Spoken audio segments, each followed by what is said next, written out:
Let's have a look at the very first character mentioned in the novel. No, it's not Victor, not even Robert Walton, but Walton's sister, Margaret Saville. Obviously, she's not a major character in the novel. After all, she doesn't say anything or even really do anything. In fact, that's probably the first thing that you could say about her. That just like so many other women in the novel, she's passive.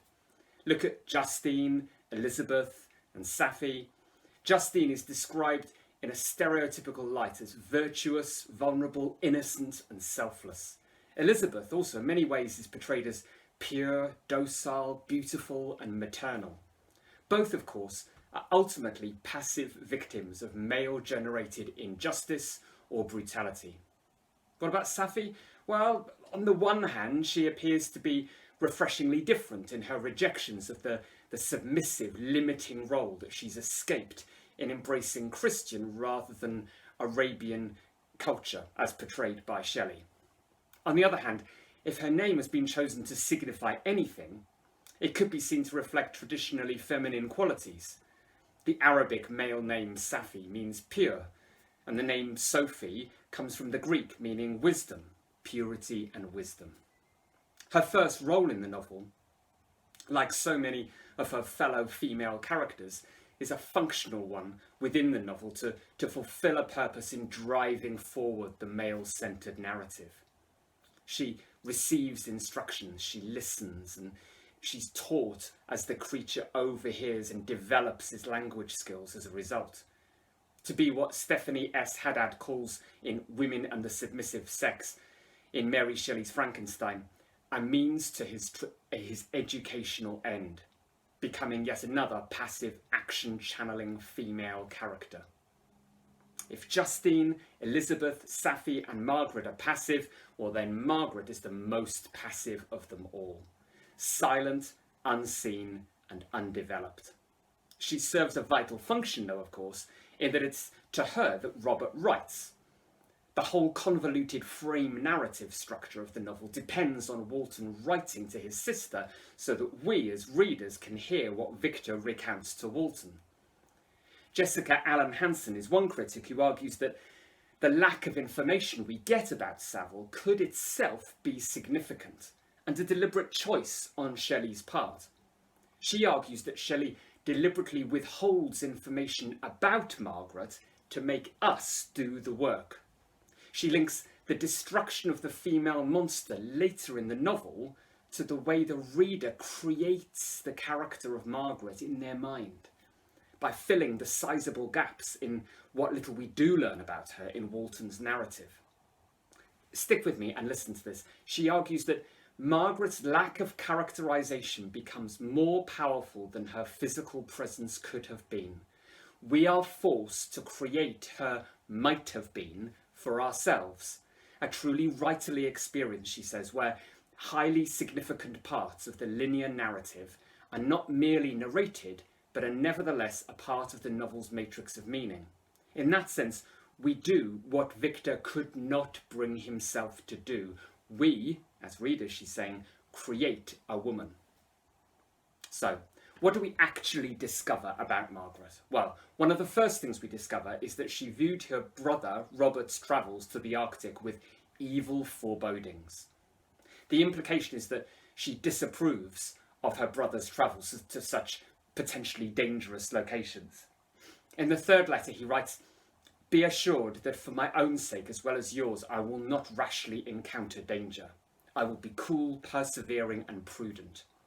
As a stereotypically domestic figure, who in chapter 4 we discover has a husband and lovely children, she also does not experience the adventure and thrill of danger that her brother does as an active and daring explorer, but is resigned to the role of second-hand experience. In the final chapter, Walton asks her, "Do you not feel your blood congealed with horror like that which even now curdles mine?" He seems to censor little in his accounts to his sister, who, perhaps frustrated by her brother's unwise decision to venture forth despite her misgivings, is surely powerless to do anything about it from a distance. Her role is determined by Walton. She is an observer and a potential source of comfort and affection. Frankenstein critic Leila Silvana May notes when discussing the portrayal of the family in 19th century fiction that there was a large cultural stake in maintaining and closely surveying a certain kind of feminine passivity and self-sacrifice. She says, the moral space occupied by the sisters' selfless love and servitude became the inner sanctum of 19th century family life, as represented in the literature of the period. Margaret's role is to sit back, receive the letters, be tortured by their content, and to write back encouraging words of soothing sisterly affection. Yes, despite venturing into the barely explored regions of the Arctic and eventually being stuck in the middle of sheets of ice, Robert writes this. He writes, "Continue for the present to write to me by every opportunity. I may receive your letters on some occasions when I need them most to support my spirits." The chances of him ever receiving a letter from Margaret must surely be astonishingly slim. But note, he doesn't tell her not to bother, because, well, it's her duty to support, to encourage, to comfort against the odds, even if there's little hope of success of him ever receiving the letter. That's what she has to do. Her role as a sister, as a woman, is fixed. The contrast between her role and the opportunities open to her brother Robert could not be more obvious when he writes at the end of the first letter, "And now, dear Margaret, do I not deserve to accomplish some great purpose? My life might have been passed in ease and luxury, but I preferred glory to every enticement that wealth placed in my path." Not for Margaret, a life of purpose and glory. Let's hope she's happy to settle for receiving news from her daring brother and writing letters back to the North Pole. We'll finish where perhaps we should have started.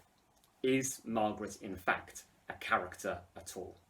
She doesn't speak, she doesn't appear, and we learn very little about her. Yes, the novel begins and ends with reminders of her presence, but it would be fair to describe her more as a narrative tool than a character. She's a receptacle for the tale recounted by her brother. She could even be seen as a fellow reader. What Margaret reads, we read. We are Margaret.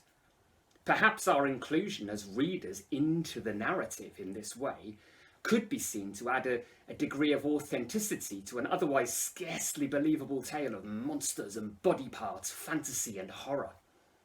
The epistolary frame of the novel perhaps becomes a means by which Shelley can steer us towards suspending our disbelief. Alternatively, perhaps the fact that we hear the tale via Margaret, who hears from Robert, who hears from Victor, who hears sizable chunks of the narrative from the creature, could be seen to be a process of distancing, which makes the tale even less realistic and more fantastical.